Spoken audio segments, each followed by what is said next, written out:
இவர் வந்து அடுத்த தளபதியாக பார்க்குறாரு. இவர் வந்து அந்த தளபதியாக பார்க்குறாரு, இந்த தளபதியாக பார்க்குறாரு, குட்டி தளபதி, திடீர் தளபதி அப்படிலாம் சொல்கிறாங்க. இந்த விஜய் சாரோட இந்த சீன் நடித்ததுக்கப்புறம்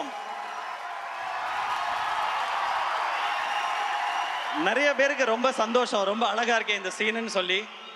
நான் அதை பார்க்குற விதம் வந்து நல்லா பண்ணுற தம்பி, நீ இதை இன்னும் நல்லா பண்ணுன்னு அவர் தட்டி கொடுக்குறதா தான் நான் பார்த்தேன். ஆனால் ஒரு சிலர் என்ன சொல்ல ஆரம்பிச்சிட்டாங்கன்னா, இவர் வந்து அடுத்த தளபதியாக பார்க்குறாரு,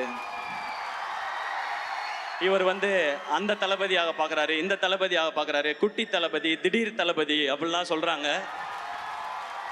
நான் சொல்லிக்கிறது ஒன்றே ஒன்று தான், நான் அப்படி நினைக்கிற ஆளாக இருந்தால் அவரும் என்கிட்ட துப்பாக்கியை கொடுத்துருக்க மாட்டார், நானும் வாங்கியிருக்க மாட்டேன். அண்ணன் அண்ணன் தான், தம்பி தம்பி தான்.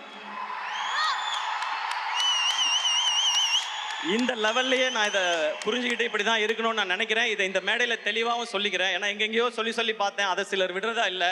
இப்போ என்ன சொல்கிறாங்கன்னா, இவர் வந்து அவருடைய ரசிகர்களை பிடிக்கணும்னு நினைக்கிறார். அப்படிலாம் யார் ரசிகர்களையும் யாரும் பிடிச்சிட முடியாது ராஜா. ரசிகர்ன்றது ஒரு பவர், அது